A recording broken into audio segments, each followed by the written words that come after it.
Hello children, आप सभी का स्वागत है आपके अपने चैनल एनसीईआरटी ट्यूशन अड्डा पर, जहां पर आपको सभी सब्जेक्ट का chapter wise line by line explanation मिलता है, जैसे कि आपके स्कूल में आपको पढ़ाया जाता है एज गुड एज। तो इसलिए अगर आपने चैनल को सब्सक्राइब नहीं किया है तो चैनल को आप सब्सक्राइब कर लें, ताकि सभी सब्जेक्ट का chapter wise line by line explanation आप यहाँ से आसानी से देख सकें अपने सब्सक्रिप्शन में जाके। तो चलिए अपना आज का चैप्टर स्टार्ट करते हैं, जो कि आपकी क्लास 6 साइंस बुक का चैप्टर 6 है, मटेरियल्स अराउंड अस। हमारे चारों तरफ जो मटेरियल हैं आज हम उनके बारे में जानेंगे। तो सबसे पहले इसमें देखिए, आप संस्कृत का एक श्लोक लिखा गया है, उपादानम भवेतस्य, जिसको मूषाया कहते हैं, मृत्तिका लोहमेव च। ठीक है, इसका अर्थ मैं आपको समझाऊंगा। उससे पहले आप देखिए कि रस रत्न समुच्चय एक ग्रंथ है जो कि केमिस्ट्री पे लिखा गया है। ठीक है, रसायन विज्ञान पे। और ये लिखा किसके द्वारा गया है? रस वाग्भट के द्वारा लिखा गया है, 13 से 16वीं सेंचुरी के बीच में, उसके बीच का लिखा हुआ है। इसकी एग्जैक्ट डेट नहीं पता है। तो इसमें क्या दे रखा है, जैसा कि आपने देखा कि ये केमिस्ट्री पे आधारित है। तो इसमें जितने भी मटेरियल होते हैं उनके खनिज होते हैं जिनसे उनको प्राप्त करते हैं, और उनको खनिज से प्राप्त करने के लिए जो शोधन कार्य हम करते हैं, रिफाइनरी जिसको कहते हैं, तो उसका पूरा प्रोसेस इसमें उस समय में उन्होंने अच्छे से दे रखा है। पूरा लेबोरेटरी का प्रोसेस इसमें लिखा हुआ है इसमें, तो उसी से ये लिया गया है। इतना सब कुछ बताने का मेरा मेन पर्पज ये था कि आप कोई श्लोक पढ़ रहे हैं तो कम से कम आपको इतना पता होना चाहिए कि वो श्लोक यहीं पे क्यों लिखा गया। भाई आपके और किसी चैप्टर में तो नहीं लिखा, इसी में क्यों लिखा? क्योंकि यहाँ पे आप जो मटेरियल है आपके चारों तरफ उसके बारे में पढ़ेंगे। तो इसीलिए आपको कि ऐसे ग्रंथ से श्लोक लिया गया जिसमें इन चीज़ों के बारे में पहले से किसी हमारे जो प्राचीन कोई रसायन वैज्ञानिक है या कोई अच्छे ज्ञाता है उन्होंने लिख रखा है। तो इसमें क्या लिखा है इसका अर्थ पढ़ते हैं। The materials use to make the crucible, a vessel use to melt substance are clay and iron. अब ये क्या कह रहा है कि जो क्रूसिबल होता है एक ऐसा पात्र या ऐसा बर्तन, ठीक है, जिसके अंदर में किसी भी मटेरियल को मेल्ट करने के लिए जिसको यूज किया जाता है, जिसके अंदर हम मटेरियल्स को मेल्ट करते हैं किसी भी सब्सटेंस को, तो वो किसका बना होता है? वो बना होता है क्ले का और आयरन का। ठीक है, तो इसमें इसीलिए देखिए उससे रिलेटेड ही आपको श्लोक दिया गया है। चलिए अब अपना चैप्टर आज का शुरू करते हैं। नव ऑब्जर्विंग ऑब्जेक्ट्स अराउंड अस, हमारे आसपास जितनी भी चीज़ें हैं उनका सबका अवलोकन करना है हमें, कि वो क्या है, कैसे हैं। और वो हम करते भी हैं, कई बार हमारे मन में सवाल आते भी हैं, लेकिन बताने वाला कोई नहीं होता, इसलिए वो सवाल ही रह जाते हैं। तो इन्हीं का आंसर आज हम इसमें खोजेंगे। Gulan and Sneha, Seeta are thrilled to go to their new class after the summer break। तो चलिए शुरू करते हैं। ऑब्जर्विंग ऑब्जेक्ट्स अराउंड अस, हमारे चारों तरफ जो ऑब्जेक्ट्स हैं, वस्तुएं हैं, उनका हमें अवलोकन करेंगे, उनका सबका। तो इनका अवलोकन हम हमेशा ही करते हैं, लेकिन हमारे मन में जो सवाल उठते हैं उनका जवाब देने के लिए हमारे पास कोई नहीं होता, या हम पूछते नहीं हैं फिर बाद में किसी से, तो इसलिए वे सवाल ही रह जाते हैं। उन्हीं का आज हम आंसर इस पूरे चैप्टर में खोजेंगे। तो Ghulan and Sheet are thrilled to go to their new class after the summer break. देखिए गर्मी की छुट्टियां खत्म हो गई है। जो घुलन है और शीत है जो नीचे दिखाए गए हैं आपको, ये दोनों के दोनों बड़े ही उत्साहित हैं अपनी नई क्लास में जाने के लिए। They are enter their classroom and start talking, ये जैसे ही अपनी क्लासरूम में एंटर करते हैं तो बातचीत करना शुरू करते हैं। What you have bought to school today, ask Sheet, इसे घुलन से पूछती है कि तुम आज स्कूल में क्या लाए हो। लुक, अब घुलन बोल रहा है, look I have a new notebook, मेरे पास एक नई नोटबुक है। I also have a new notebook and a pen. अब उसको शीत बोलती है कि मेरे पास भी नई नोटबुक और पेन है। आफ्टर सम टाइम, थोड़ी देर बाद, madam Vidya, their science teacher, enter the class and starts interacting with the students to draw their attention to many things they use in their daily life। तो कुछ समय के बाद में उनकी जो मैडम है विद्या, जिसका नाम है, जो उनकी साइंस टीचर है, वो क्लास में एंटर करती हैं और एक दूसरे के साथ में, बच्चों के साथ में क्या करती हैं, इंटरेक्शन स्टार्ट करती हैं, ठीक है, और बातचीत करना शुरू करती हैं। तो वह जो उनका ध्यान है बच्चों का, उसको अटेंशन करती है किस चीज़ के ऊपर, जो हमारे डेली यूज में यूज करने वाली चीज़ें हैं उनकी ओर उनको अट्रैक्ट करती है, उनका अटेंशन उस ओर खींच के लेके जाती है, जो आप डेली यूज में चीज़ें लेते हो। तो सी आस्क, वह पूछती हैं, how are they similar to और डिफरेंट फ्रॉम ईच अदर। तो वो उनसे पूछती हैं कि चीज़ें कैसे एक दूसरे से सिमिलर हैं या फिर कैसे एक दूसरे से वो अलग हैं, डिफरेंट हैं। What are their shapes and colours, उनके कलर और शेप्स, रंग और आकार कैसे हैं। How does it feel when you touch them, आपको कैसा फील होता है जब आप इनको छूते हो। Are some of them heavier than others, क्या इनमें से कुछ किसी दूसरे से भारी हैं। All things are made up of some materials like paper, wood, cloth, glass, metal, plastic, clay and so on. देखिए, इनमें सभी चीज़ें किसी ना किसी मटेरियल से बनी है, जैसे कि कोई पेपर की होगी, कोई वुड की होगी, कोई क्लॉथ की बनी होगी, कोई मेटल की, प्लास्टिक की, क्ले की, या किसी और मटेरियल की। Any substance that is use to create an object is refer to as material. तो देखिए, किसी भी सब्सटेंस से, ठीक है, जिससे ये बनी है, या सब्सटेंस के मिक्सचर से जिससे भी ये बनी है, उसको, जिससे भी ऑब्जेक्ट बने हुए हैं, उसको क्या कहते हैं, मटेरियल कहते हैं। तो आपको मटेरियल समझ में आ गया होगा कि मटेरियल होता क्या है। कोई भी चीज़ किसी भी सामान से बनी है तो उस सामान को मटेरियल कहते हैं, ठीक है। अब एक्टिविटी आ गई, लेट अस आइडेंटिफाई, आइए पहचाने। तो make a list of object you see around and also write the names of the material they are made up of in table 6.1। तो अब जितनी भी चीज़ें आपके आसपास दिखाई दे रही हैं, आपको उनकी आप एक लिस्ट बनाएंगे, जैसे कि नीचे दिया गया है, और उनके सबके नाम लिखेंगे इस टेबल के हिसाब से, ठीक है, कि वो चीज़ें क्या हैं, उसका आप उनको ऑब्जर्व करिए और मटेरियल का नाम लिखिए जिससे कि वो बनी है। Now, based on everyday observations, one can conclude that objects are made up of various materials। तो देखिए, आप जो डेली ये चीज़ें यूज कर रहे हैं, इनको आप ध्यान से देखेंगे तो आप एक कंक्लूजन तक पहुंच सकते हैं कि ये सारी चीज़ें किसी ना किसी मटेरियल से बनी होती हैं। The earliest pottery found in the Indian subcontinent dates back to 7,000 to 8,000 years in the Ganga plains, that is Lahura Deva, and in Baluchistan, Mehrgarh. देखिए, भारत में, इंडियन सब कॉन्टिनेंट में, not only Bharat, Indian subcontinent में जो सबसे पुराने मिट्टी के बर्तन मिले हैं, clay pots, pottery clay pots मिले हैं, वे कब के हैं, 7,000 से 8,000 साल पहले के हैं अब से, जो कि गंगा के प्लेन में एक जगह थी, वहाँ पे लहुरा देवा, और बलूचिस्तान में जो कि मेहरगढ़ है। आपने मेहरगढ़ ऑलरेडी पढ़ रखा है, जो कि हड़प्पन साइट है, तो वहाँ के हैं ये, ठीक है, वहाँ पे मिले हैं। About 4,000 BC onwards, Sindhu Saraswati developed techniques of wheel turn pottery production, pigmentation, application of protective और decorative coats called slips of multiple colours, decorative painting etcetera. देखिए, जैसे ही लगभग 4,000 BC मतलब 6,000 साल पहले सिंधु और सरस्वती जो सभ्यताएं थी, उन्होंने कौन सी टेक्निक डेवलप करी, व्हील की, पहिए की।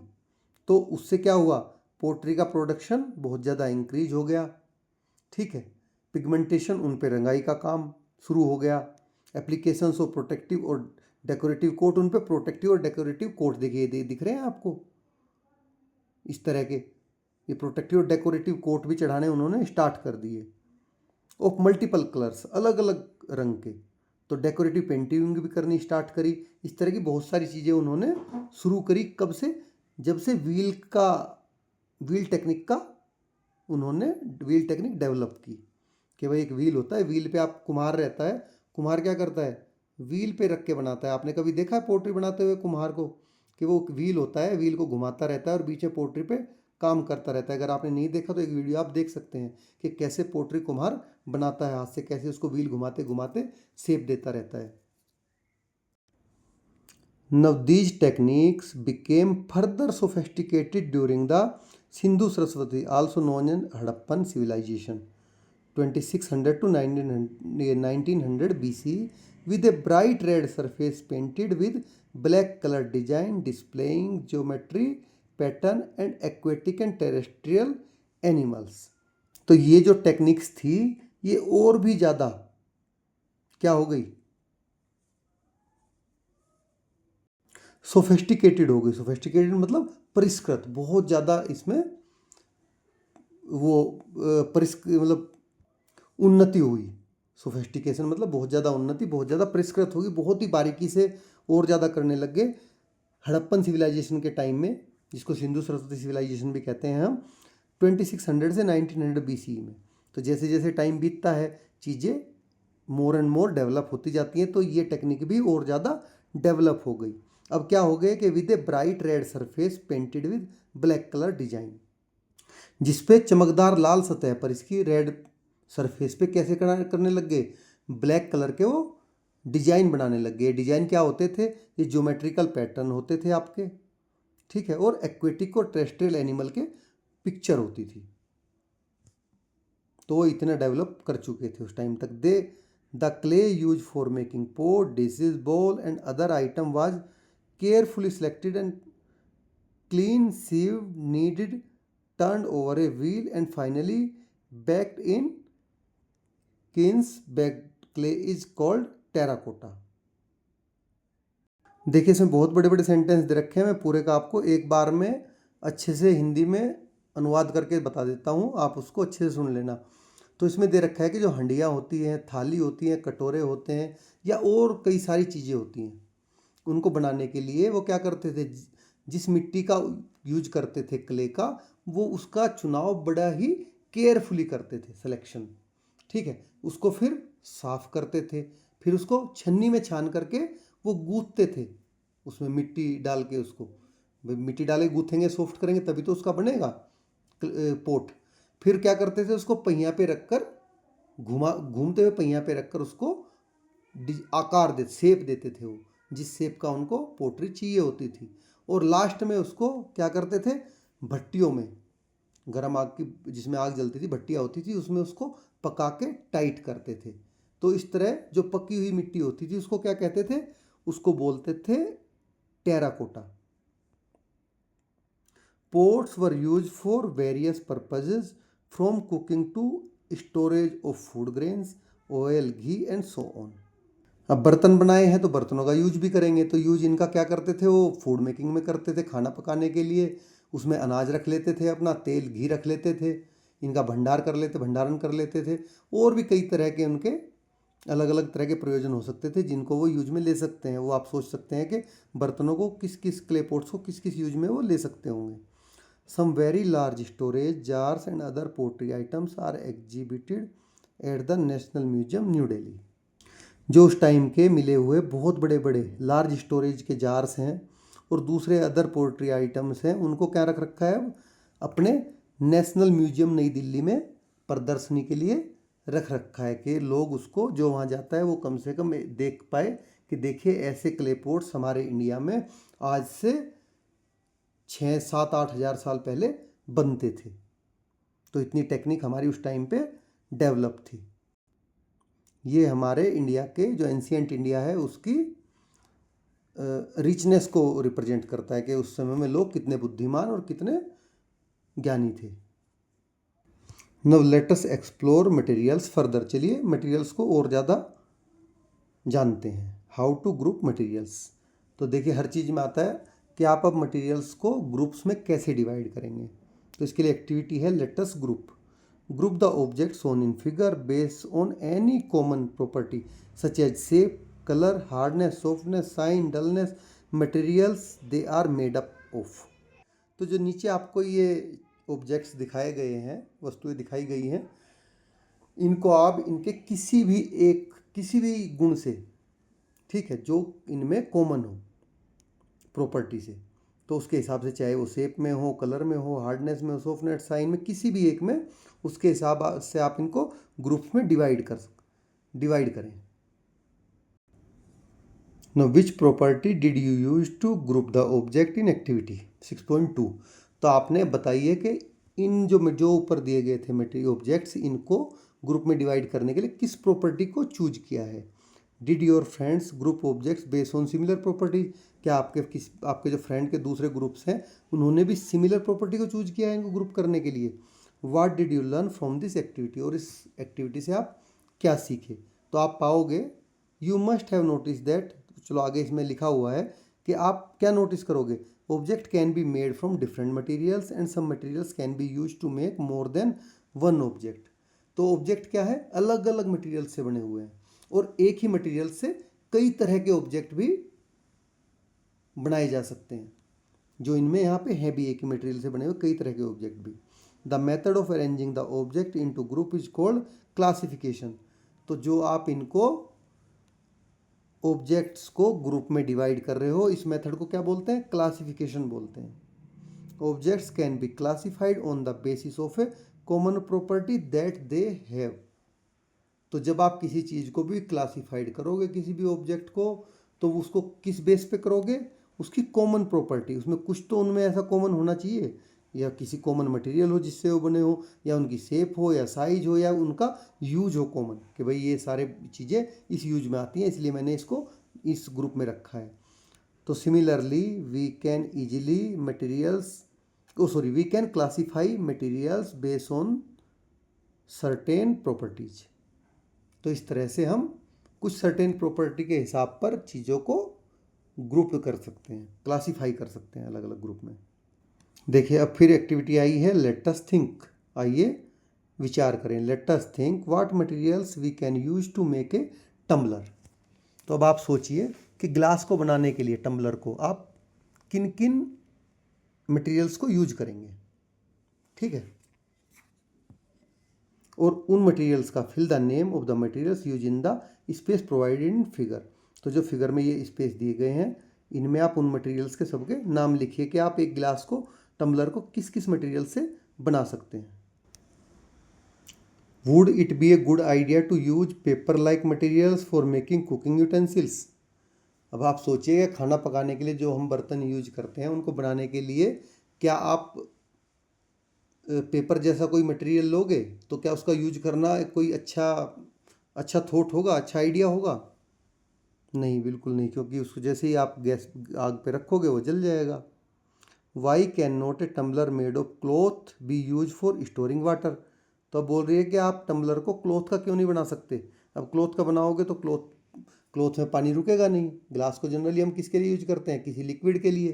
तो लिक्विड उसमें कोई भी हो रुकेगा नहीं, वो नीचे छन के आ जाएगा। तो इसलिए हमारा कोई पर्पज इसका हुआ नहीं टम्बलर का सोल्व, कि जिस पर्पज के लिए हम टम्बलर बनाते हैं, लेते हैं। The materials that are required to make a tumbler should be capable of holding water. तो सबसे पहले आपको क्या जरूरी हो गया, रिक्वायर्ड हो गया कि टम्बलर ऐसे मटेरियल का बना होना चाहिए जो पानी को होल्ड कर ले। अब पानी को होल्ड कर लेगा तो और किसी दूसरे मटेरियल्स को भी वो होल्ड कर ही लेगा, लिक्विड को।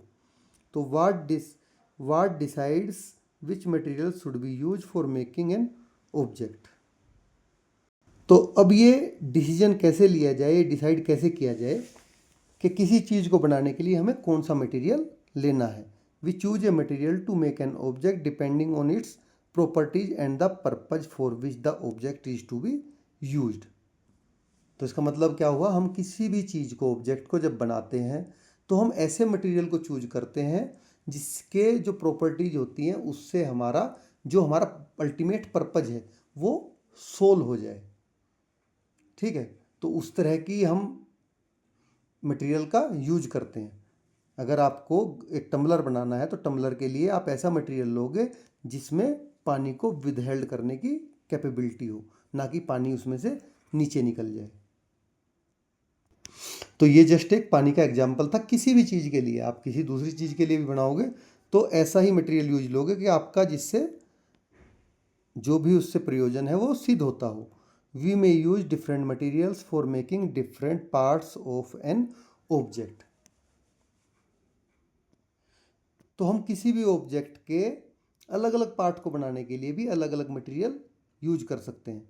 For example, a pen may be made up of different materials like plastic, metal and ink.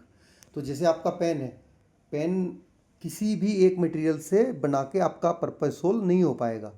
तो ये यहाँ पे 3 चीज़ों से बना है। देखिए आप, उसमें प्लास्टिक भी होगा, उसमें मेटल भी होगा जो आगे निब है, उसमें इंक भी होगी। तो देखो 3 चीज़ें आपको दिख रही है ना।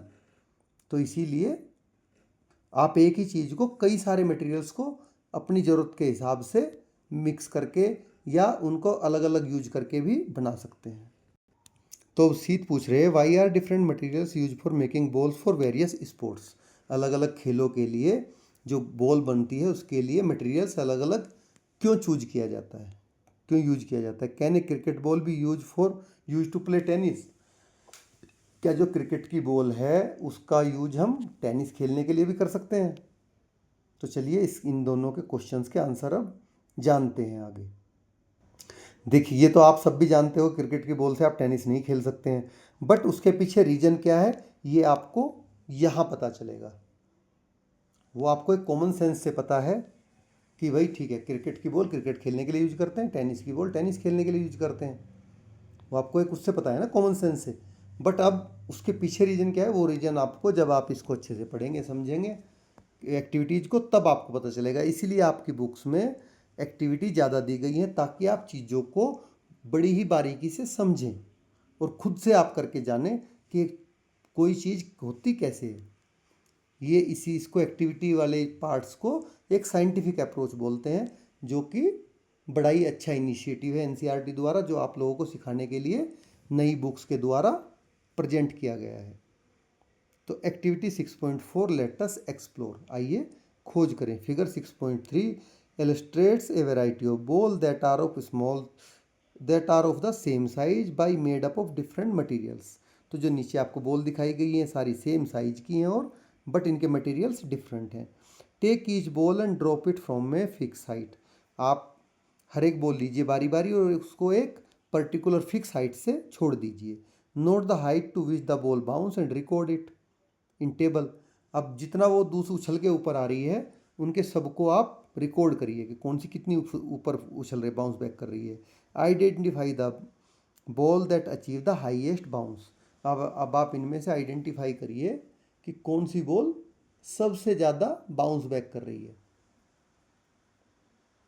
ये देखिए ये आपकी टेबल है, इसमें आप टेनिस बॉल, क्रिकेट बॉल, जो हैंड एक्सरसाइज बॉल है वो, या और कोई बॉल आपके पास है उसको भी आप यूज कर सकते हैं कि इनमें से बाउंस बैक कौन सी ज़्यादा कर रही है। तो ऑब्वियसली सीधी सी बात है, ये सबसे ज़्यादा बाउंस बैक करेगी टेनिस बॉल, वो आपको आगे पता चलेगा। और इन दोनों में से आप देखिए, आप बताइए कौन सी ज़्यादा वो करेगी बाउंस बैक। थोड़ा दिमाग आप भी यूज करिए अब। Now discuss in class other properties of sports balls such as size, color, texture and how high they bounce, and the understand why balls are made up of specific material for specific sports। तो आप class में इस बात पर चर्चा करिए अपने friends के साथ में कि किसी भी बॉल का उसका साइज, उसका कलर, उसको बनाने का टेक्सचर, तरीका, ठीक है, वो किस मटेरियल की बनी है और वो कितने ऊंचाई तक उछलती है। और कोई भी बॉल किसी एक स्पेशल स्पोर्ट्स के लिए ही क्यों यूज होती है और वो उन पर्टिकुलर ऑब्जेक्ट्स की ही क्यों बनी होती है। Observe figure 6.4 and group the object in the many different ways as possible. तो आप जो 6.4 में ये आपको बहुत सारे ऑब्जेक्ट दिखाए गए हैं, इनको आपको क्या करना है, जितने भी पॉसिबल वेज हो सकते हैं उस तरह से आप इनको ग्रुप्स में डिवाइड करिए, अलग अलग तरह से, ठीक है। जैसे इनका कलर अलग है बट इनका शेप सेम है, ठीक है। इनका शेप अलग है बट इनका कलर सेम है। तो इस तरह से आप कितनी तरीके से इनको ग्रुप में डिवाइड कर सकते हैं।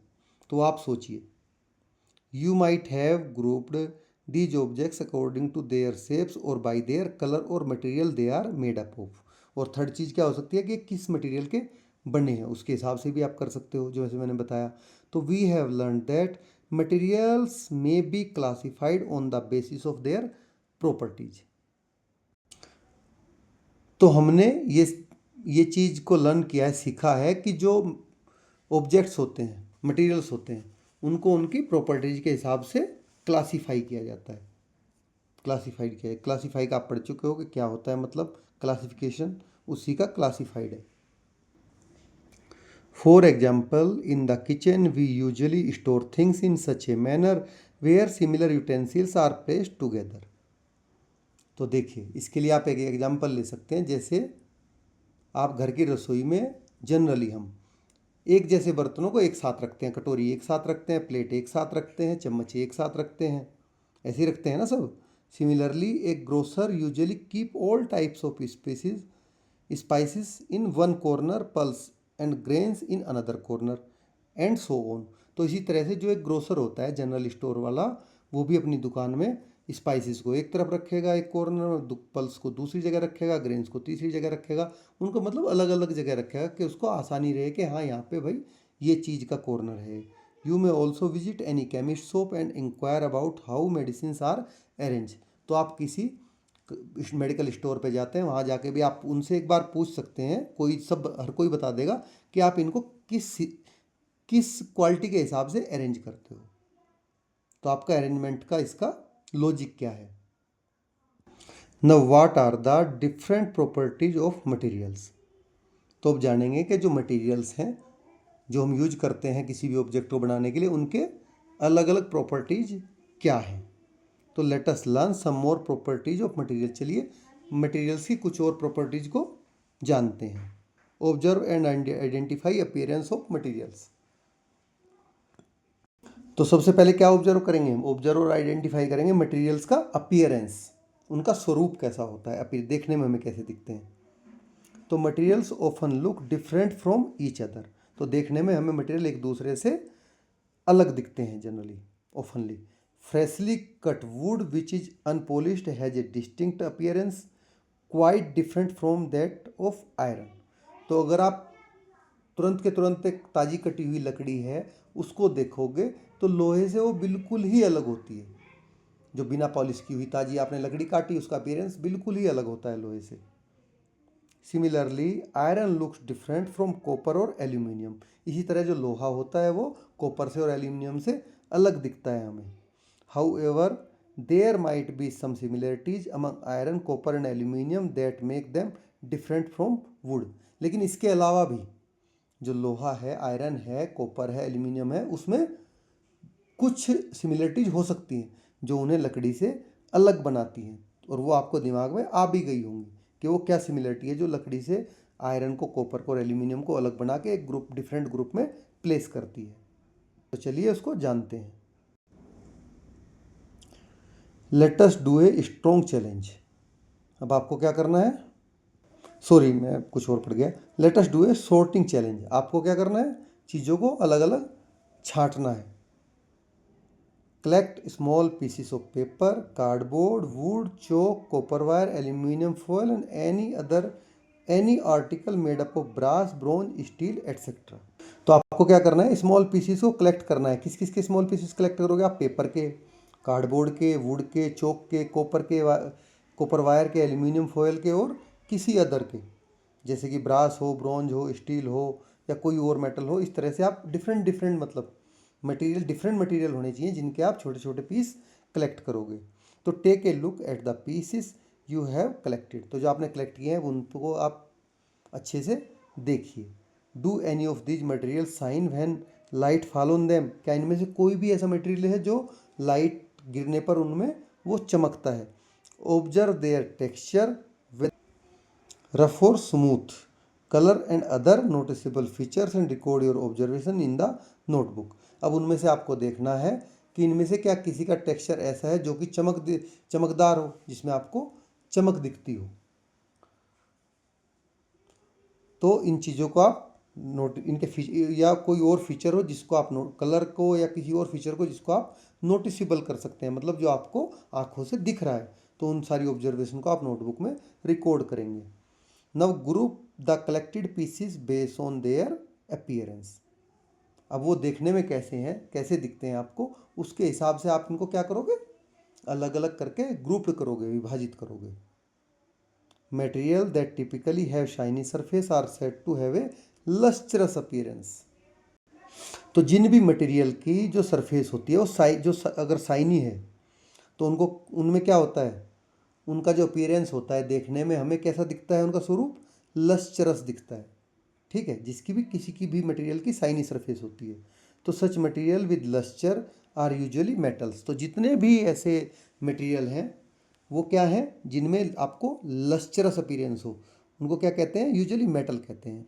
Example of metal include iron, copper, zinc, aluminium, gold etcetera. तो मेटल के एग्जाम्पल कौन कौन से हो गए आपके, आयरन हो गया, कॉपर हो गया, जिंक हो गया, एल्यूमिनियम हो गया, गोल्ड हो गया, सिल्वर हो गई, और भी बहुत सारे हैं। इसी तरह हाउ एवर सम मेटल में lose their luster and start to look dull or non-lustrous due to the effect of air and moisture on them। अब इनमें से कुछ मटेरियल ऐसे हैं कि जो एयर और मॉइस्चर के कारण अपनी जो शाइनिंग होती है उसको खो देते हैं, अपने लस्टर को खो देते हैं, और अब कैसे दिखने लगते हैं वे, नॉन लस्टरस दिखने लगते हैं, डल दिखने लगते हैं, हमें देखने में हमें डल दिखते हैं।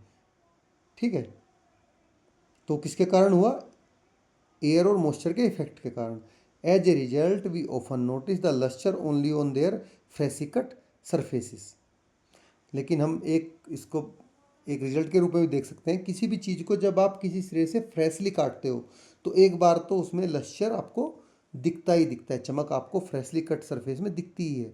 Non lustrous material are those that do not have a shiny surface. तो नॉन लस्टरस मटेरियल क्या होते हैं, जो कि काटने के बाद में जिनमें चमक नहीं दिखती है, जिनमें मतलब शाइनी सरफेस, चमकदार सरफेस उनका नहीं होता है, डल होता है। Some example of non lustrous material are paper, wood, rubber, jute etcetera. तो देखिए ये कुछ एग्जाम्पल दिए गए हैं नॉन लस्टरस के, जिनमें आपको चमक नहीं दिखेगी, पेपर में नहीं दिखेगी, लकड़ी में नहीं दिखेगी, रबर में भी नहीं दिखेगी, जूट और इस तरह के बहुत सारे मटेरियल हैं जिनमें आपको, प्लास्टिक भी है इसमें, काटने के बाद में जिनमें आपको लस्टर नहीं दिखता है, चमक नहीं दिखती है। तो ये क्या हो गया, नॉन लस्टरस मटेरियल हो गया। अब आपको दो चीज़ें मिल गई, लस्टरस और नॉन लस्टरस मटेरियल्स। चलिए आगे बढ़ाते हैं इसको। All that glitter is not gold goes an old saying. देखिए एक पुरानी कहावत है कि ग्लिटर होता है चमकना, जितनी भी चमकदार वस्तुएं होती हैं वो सोना नहीं होती हैं, ये एक पुरानी कहावत है। Not all the materials that shine are metals. तो इसलिए सभी जो चमकते हैं वे सभी मेटल नहीं है। ठीक है, चमकने वाले मेटल हैं बट सभी नहीं, जो सभी चमकते हैं सभी मेटल नहीं है। जैसा कि इसने क्वेश्चन किया था गुलन ने कि भाई क्या जो, फिर इसका मतलब जो शाइनी सरफेस वाले हैं सारे लस्टरस हैं, वे सारे मेटल हैं, नहीं। Surface of some materials are made shiny by polishing और coating them with thin layers of plastic, wax और any other material which makes them look shiny. तो कुछ चीज़ों की सरफेस पे क्या करते हैं, प्लास्टिक की, वैक्स की, या कोई और पेंट की कोई बहुत बारीक लेयर चढ़ा देते हैं, जिससे कि उनकी सरफेस कैसी हो जाती है, चमकदार हो जाती है। जैसे आपके घर में सोफ़ा सेट है, लकड़ी है, टेबल है, लकड़ी है, बट उसके ऊपर आपने शाइनी सरफेस चढ़ा रखी है, बारीक परत, चाहे इधर वो पॉलिश की हो, वैक्स की हो, या फिर किसी पेंट की हो, तो जिससे आपको वो लस्टरस दिखती है ना। आप देखिए अपने घर में इस चीज़ को, बट वो मेटल नहीं है। दीज मटेरियल्स में नोट बी मेटल। तो ये जो मटेरियल हैं वे मेटल नहीं भी हो सकती हैं। न विच मटेरियल्स आर हार्ड। अब कौन से मटेरियल हार्ड होते हैं, when you press different objects और materials with your hand, some of them like stone may be hard to compress while others like an eraser can be easily compressed। देखिए जब आप किसी भी ऑब्जेक्ट को अपने हाथ से दबाते हैं तो दबाने में कुछ आपको दबाते टाइम कठोर कठिन हार्ड फील हो सकते हैं जैसे कि पत्थर, लेकिन कुछ आपको सॉफ्ट फील हो सकते हैं जैसे कि रबर। तो आप दबाओगे आसानी से दब जाएगा, बट स्टोन नहीं दबेगा। तो take a metal key and use it to scratch the surface of a piece of wood, aluminium, stone, iron, candle, chalk and any other material और ऑब्जेक्ट। तो अब आपको क्या करना है, एक मेटल की कोई की लेनी है कोई भी, और जितने भी ये मटेरियल हैं उनको सबके सरफेस को आपको रगड़ना है। वुड को, एल्यूमिनियम को, स्टोन को, आयरन को, कैंडल, ये सारे इनके सभी ऑब्जेक्ट के सरफेस को आप रगड़िए। Can some materials be scratch more easily than others. तो आप देखेंगे कि क्या जो कुछ मटेरियल्स हैं वो दूसरे से आसानी से स्क्रैच हो जा रहे हैं, बट ऐसा आपको करना नहीं है, ये बताया जा रहा है, क्योंकि आप किसी चीज़ को स्क्रैच कर दोगे तो वो गंदी लगेगी। ये आपको खुद से नहीं करना है। तो materials which can be compressed और स्क्रैच इजीली आर सॉफ्ट। इसका मतलब क्या हुआ कि जिन भी मटेरियल को आप आसानी से दबा ले रहे हो, कंप्रेस कर ले रहे हो, या फिर उन पर आसानी से स्क्रैच कर दे रहे हो, तो वे क्या हो गए, सॉफ्ट हो गए। सॉफ्ट हैं तभी तो आप कर पा रहे हो। While other material which are difficult to compress और स्क्रैच आर हार्ड। तो इसके अलावा जो दूसरे मटेरियल हैं जिनको आप आसानी से कंप्रेस नहीं कर सकते और स्क्रैच भी आसानी से नहीं कर सकते, वो क्या हो गए, हार्ड हो गए। तो आपको दो चीज़ें और मिल गई। पहले मिला लस्चरस, नॉन लस्चरस, जो कि अपीयरेंस था उनका। अब आपको मटेरियल्स का सॉफ्टनेस और हार्डनेस का पता चला। तो however these properties are relative in nature. तो ये जो प्रॉपर्टी होती है उसके किसी भी मेटल के मटेरियल के नेचर पे डिपेंड करती है। For example, rubber is harder than sponge but softer then iron. तो अगर आप एक एग्जांपल लेंगे, जो रबर होती है वो स्पॉन्ज से तो हार्ड है लेकिन लोहे से सॉफ्ट होता है। तो इसीलिए किसी के सापेक्ष में, किसी के रिलेटिव में, जैसे यहाँ बताया, आप किसी दूसरे मटेरियल को हार्ड या सॉफ्ट बता सकते हैं। ठीक है, लोहे के से कंपैरिजन करोगे तो आपको रबर सॉफ्ट लगेगी, बट रबर का कंपैरिजन आप स्पॉन्ज से करोगे तो आपको रबर हार्ड लगेगी। Activity 6.5, let us observe. आइए ऑब्जर्व करें, अवलोकन करें। Hold the object given in table 6.3। तो नीचे एक टेबल दी गई है जिसमें आपको ऑब्जेक्ट्स के नाम दिए गए हैं, इनको आप हाथ में होल्ड करके देखिए with your hands. Feel whether the objects are hard और सॉफ्ट। आप फील करिए कि हार्ड है या सॉफ्ट है। Find out the material they are made up of. और उस मटेरियल को जानिए कि ये किस मटेरियल के बने हुए हैं। Enter your observation in table 6.3। और अपनी सारी ऑब्जर्वेशंस को आप नीचे टेबल दी गई उसमें मेंशन करिए। ये देखिए, ये वो टेबल है जिसमें आपको अपनी सारी ऑब्जर्वेशन, जैसे ब्रिक ली, ब्रिक क्या होती है, आप हाथ में लेके देखोगे हार्ड दिखेगी। तो किससे बनती है, बैक्ड क्ले। बैक मतलब पकी हुई मिट्टी से। तो ऐसी वाटर बोतल पी लो, ये सारी चीज़ें आपके पास अवेलेबल हैं। या इसके अलावा भी और बहुत सारी चीज़ें हैं आपके पास में, ऑब्जेक्ट्स हैं जिनको आप लेके इसमें टेबल को एक्सटेंड कर सकते हैं। Now compare your observations with the observations of your friends and discuss. अब आप अपने ऑब्जर्वेशंस को और अपने फ्रेंड के ऑब्जर्वेशंस के साथ में मैच करिए, डिस्कस करिए और कंपेयर करिए। You have learned that materials can be have different properties like luster, hardness, softness, color। तो इस तरह से आपने अभी तक क्या सीखा कि जो मटेरियल होते हैं उनकी डिफरेंट प्रॉपर्टी हो सकती हैं, जैसे कि उनमें लस्चर हो सकता है, हार्डनेस हो सकती है, सॉफ्टनेस हो सकती है और अलग अलग कलर हो सकते हैं। Can you think of any other property that are shown by materials. क्या आप कोई और किसी और प्रॉपर्टी के बारे में सोच सकते हैं? क्या कोई और प्रॉपर्टी आपकी समझ में आती है जो यहाँ पे मेंशन नहीं है, जिसके आधार पर आप मटेरियल को क्लासिफाई कर सकें? Late us explore it further. चलिए, आपको नहीं समझ में आ रहा तो हम इसको और फर्दर एक्सप्लोर करते हैं और जानते हैं कि और कौन कौन सी प्रॉपर्टीज़ हैं जिनके बेसिस पे हम मटेरियल्स को फर्दर क्लासीफाई कर सकते हैं। Now let us explore materials through which one can see और कैन नॉट सी। तो चलिए अब उन मटेरियल्स का पता लगाते हैं जिनके हम आर पार देख सकते हैं, ठीक है, और जिनके हम आर पार नहीं देख सकते हैं।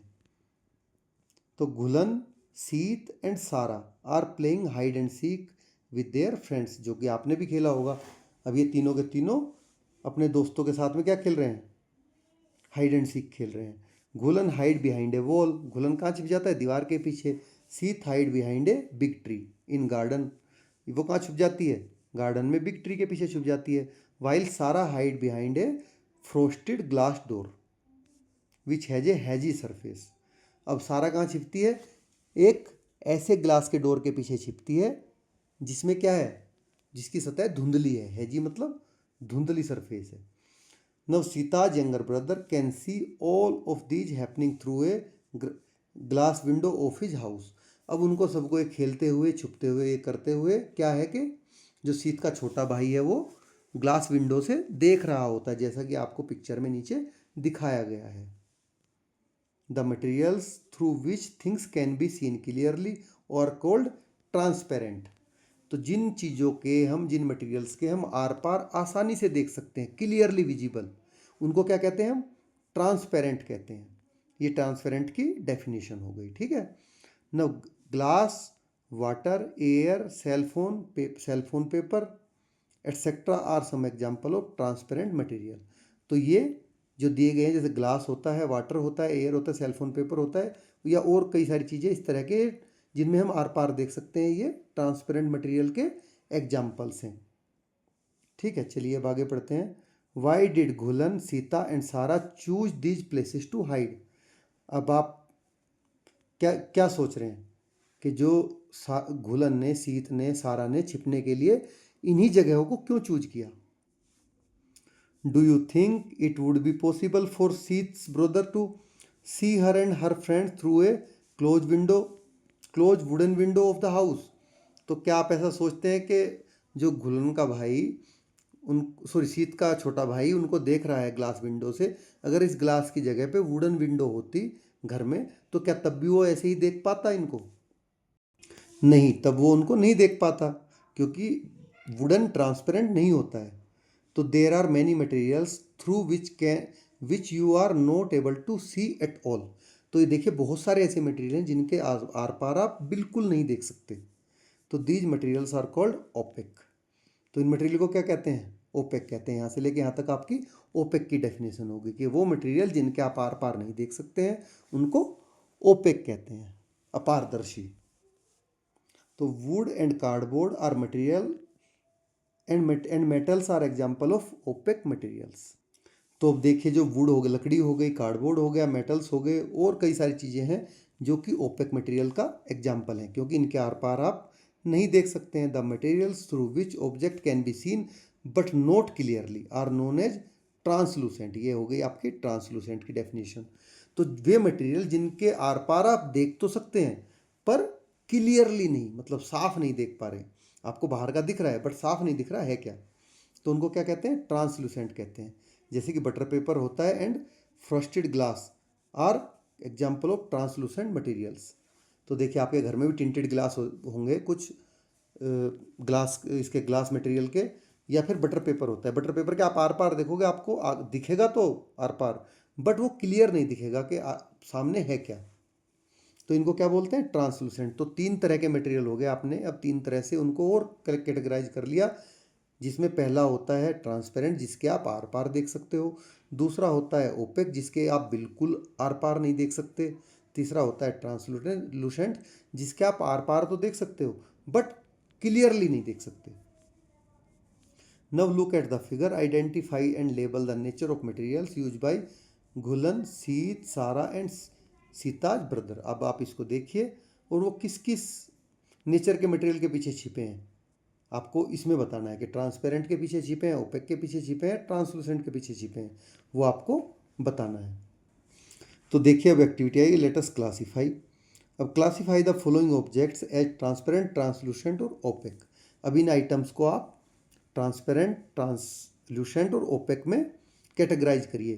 तो इसको मैं करके नहीं दिखा रहा, क्योंकि मुझे पता है, आई नो, आप इसको बड़े ही आसानी से कर सकते हैं। अब इतना तो आपको समझ में आ ही गया है। देखिए, यहाँ पे एक बड़ी अच्छी चीज़ दी है, इज वाटर ट्रांसपेरेंट। क्या पानी ट्रांसपेरेंट होता है? Can it be made opaque? अगर इसका आप आंसर सुनोगे तो बिल्कुल, पानी अगर प्योर वाटर है, उसमें कोई इम्प्योरिटी नहीं है, गंदगी नहीं है, तो वो ट्रांसपेरेंट होता है। पानी में आपको बिल्कुल आर पार दिखता है अच्छे से। But can it be made up opaque, क्या हम इसको अपारदर्शी ओपेक बना सकते हैं? बिल्कुल बना सकते हैं। आप इसमें कोई कलर डाल दीजिए, इम्प्योरिटी डाल दिए, कोई और चीज़ मिक्स कर दीजिए, जिससे आप पानी को बिल्कुल ओपेक बना सकते हैं। तो चलिए अब आगे पढ़ते हैं इसी वाटर के बारे में। तो अब हम जानेंगे what is soluble in water, what is note. तो पानी में क्या घुल सकता है? जो घुलेगा वही तो इसको ओपेक बनाएगा, जो घुलेगा ही नहीं, नीचे जाके बैठ जाएगा, वो इसको ओपेक कैसे बनाएगा?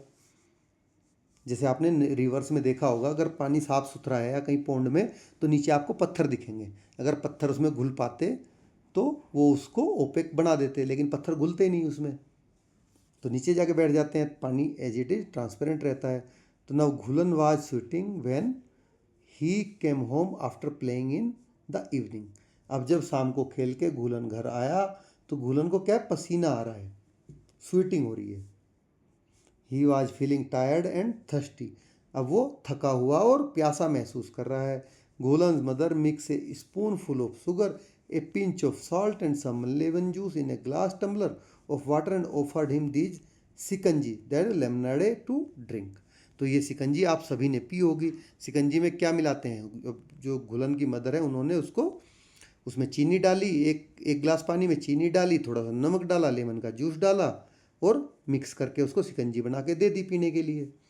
Now Ghulan notice that while his mother was mixing sugar and salt in water, the salt and the sugar disappeared after a while. तो थोड़ी देर के बाद में वो उनको, अपनी मदर को देख रहा था शुगर और सॉल्ट डालते हुए पानी में। तो थोड़ी देर के बाद में जब वो उसको स्टीर करती हैं, घुमाती हैं, तो ये पानी में डिसअपियर हो जाती हैं, पूरी तरह घुल जाती हैं।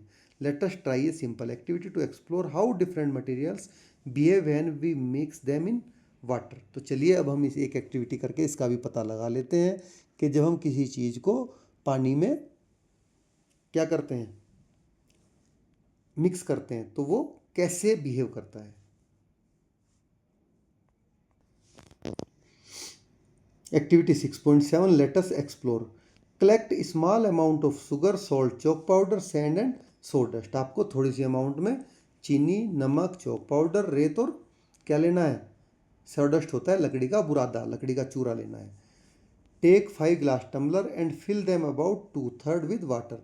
तो आपको क्या करना है, ग्लास में 5 गिलास लें, जिनमें 2/3 मतलब जैसे ग्लास ये है, 2/3 आपको समझ में आता होगा, तो इसके 3 पार्ट हो जाए, ये 1/3 हो गया, ये 2/3 हो गया, तो यहाँ तक वो फिल होना चाहिए। Put a teaspoon full of sugar in the first glass tumbler. पहले में आपको क्या डालना है, शुगर की पूरी 1 चम्मच भर के डालनी है। Salt in second one, chalk powder in third, sand in fourth, sawdust in fifth glass tumbler. देखिए आपको बारी बारी करके हर एक में salt, sugar, chalk powder, sawdust और सैंड डालनी है। ऑन स्टीरिंग, स्टीरिंग होता है घुमाना। Predict what will happen in each case. अब घुमाते घुमाते आप सोचिए कि इनमें किसमें क्या होगा। Use a spoon to stir well the contents of each glass tumbler. तो आप स्पून का भी यूज कर सकते हैं उनको अच्छे से मिक्स करने के लिए। Wait for a few minutes and watch what happen. थोड़ी देर के लिए रुक जाइए, कुछ मिनट के लिए बैठिए और देखिए क्या होता है। Write down your observation in table. और अपनी ऑब्जर्वेशन को जो नीचे टेबल दी गई है 6.5 उसमें नोटिस करिए। देखिए ये टेबल है जिसमें आपको पूरे का पूरा नोटिस करना है। You might have notice that some materials completely disappear when mix in water. तो आप देखेंगे कि इनमें से कुछ मटेरियल पूरी तरह से डिसअपियर हो गया, आपको दिखना बंद हो गया जब पानी में उनको आपने घोला, मिक्स हो गए। We see that these materials dissolve in water और in other words they are soluble. तो जो मटेरियल पानी में पूरी तरह घुल जा रहे हैं, आपको दिखना बंद हो जा रहे हैं, वो उनको क्या कहते हैं, हम सोलूबल इन वाटर बोलते हैं। और some material do not mix with water and do not disappear when after we stir them for a long time. आप कितने लंबे समय तक चाहे उनको डाल के घुमाते रहिए, कुछ मटेरियल पानी में डिसअपियर होते ही नहीं है। अब इन मटेरियल को हम क्या कहते हैं, इनसोलूबल इन वाटर। तो आपको 2 चीज़ें और मिल गई कि मटेरियल्स एक वे होते हैं जो सोलूबल होते हैं पानी में, और दूसरे इनसोलूबल होते हैं जो नहीं घुलते हैं। Water plays an important role in function of our body because it can dissolve a large number of materials. तो देखिए हमारे पूरे बॉडी में जितने भी फंक्शनिंग होती है उसमें पानी का बहुत ही इम्पोर्टेंट रोल होता है। ठीक है, बहुत इंपॉर्टेंट रोल प्ले करता है पानी, क्योंकि ये बहुत सारे मटेरियल्स को अपने अंदर डिजोल्व कर लेता है। तो ये पूछ रहा है does everything you put in water disappear? नहीं, सब चीज़ें पानी में डिसअपियर नहीं होती हैं। तो देखिए जब आपको लूज मोशन होते हैं तो डॉक्टर आपको सभी को ORS देता है। ORS लगभग आपने सभी ने कभी ना कभी पिया होगा पानी में घोल के। तो ORS क्या होता है? ओरल रिहाइड्रेशन सॉल्यूशन होता है। तो it is used to treat dehydration due to diarrhoea और अदर इलनेस। तो ये क्या करता है आपकी बॉडी में जाके, जो दस्त लगने से या वोमिटिंग होने से आपके बॉडी में पानी की कमी हो जाती है, उसको ये पूरी करता है, डिहाइड्रेशन को। These ready-made ORS packets are available in primary health centre and also in market. तो ये बिल्कुल रेडीमेड ORS के पैकेट्स आपको कहीं भी मार्केट में दुकान पे मिल जाएंगे या प्राइमरी हेल्थ सेंटर पे आराम से मिल जाएंगे। Each packet is dissolve in A litre of water before use. आप क्या करते हो, आपने देखा होगा आपके मम्मी पापा हर एक पैकेट को पूरा 1 लीटर पानी में घोल देते हैं। If these are not available, ORS can be prepared at home by mixing 6 teaspoon of sugar and half teaspoon of common salt in 1 liter of boiled and cooled water। तो देखिए अगर आपको ये ORS के पाउच आसानी से नहीं मिल रहे हैं, भाई रात हो गई, सुबह का जल्दी का टाइम है, या आपके घर के बहुत पास में कोई मार्केट नहीं है, मार्केट प्लेस जहाँ से आप ORS ला पाओ, तो आप ये घर पे भी बना सकते हैं। अब बनाना कैसे है वो आप देख लीजिए कि आपको शुगर की 6 टीस्पून, ठीक है, और एक हाफ टी स्पून लेनी है कॉमन सॉल्ट की 1 लीटर पानी में। बट उस 1 लीटर पानी को उससे पहले आपको बॉयल कर लेना है और ठंडा कर लेना है। पहले बॉयल करेंगे उसको अच्छे से, उसको ठंडा कर लेंगे, तब उसमें आप 6 टीस्पून शुगर की और half tea spoon common salt की मिलाएंगे और अच्छे से मिक्स करेंगे। आपका ORS बनकर तैयार है। ये जैसा जो आप दुकान से लाते हो उससे भी अच्छा काम करता है, क्योंकि एकदम फ्रेश बनाया हुआ है आपका। Do liquid like oil vinegar and honey dissolve in water explore. तो क्या तेल, विनेगर या हनी जैसे जो लिक्विड हैं वे पानी में घुल जाते हैं? चलिए आइए उसको भी पता लगाते हैं। What about the gases present in water? और जो पानी में गैसें अवेलेबल होती हैं, अब उनके बारे में क्या कह सकते हैं? चलिए इसको भी जानते हैं। तो some liquid get completely mix with water. तो कुछ लिक्विड ऐसे होते हैं जो पानी के साथ में पूरी तरह से मिल जाते हैं, मिक्स हो जाते हैं। Some do not mix with water and form a separate layer when left undisturbed for some time. तो देखिए कुछ को आप हो सकता है घोल दो तो आपको मिक्स लगे, बट कुछ देर के बाद में उनकी अलग से उस पर लेयर बन जाएगी और वो पानी के साथ में मिक्स नहीं होते हैं कुछ liquid. Similarly some gases are soluble in water whereas other are not. तो इसी तरह से कुछ गैस क्या होते हैं पानी में घुल जाती हैं और कुछ नहीं घुलती हैं। For example oxygen gas dissolve in water. Oxygen gas पानी में घुल जाती है, पानी में घुलती है, इसीलिए जो समुद्र में हमारे जीव रहते हैं एनिमल्स, उनको वो सांस ले पाते हैं। जो पानी में ऑक्सीजन है उसी से वो सांस लेते हैं, क्योंकि ऑक्सीजन के बिना तो कोई भी जीवित नहीं रह सकता। अब उनको पानी में ऑक्सीजन कहाँ से मिल रही है? क्योंकि ऑक्सीजन पानी में डिजोल्व हो जाती है। तो अब आपको समझ में आ गया होगा कैसे वो पानी में जिंदा रहते हैं। It is very important for the survival of animals and plants that live in water. वो ये बता रहा है कि ये बहुत ही पानी में ऑक्सीजन घुलती है, तभी जो पानी में रहने वाले एनिमल या प्लांट हैं वो जिंदा रह पाते हैं, अदरवाइज वे जिंदा भी नहीं होते। तो चलिए ये भी काफ़ी बड़ा चैप्टर है, यहीं पे पार्ट 1 को हम क्या करते हैं, ख़त्म करते हैं, और इसका पार्ट 2 मैं नेक्स्ट वीडियो में डाल दूंगा।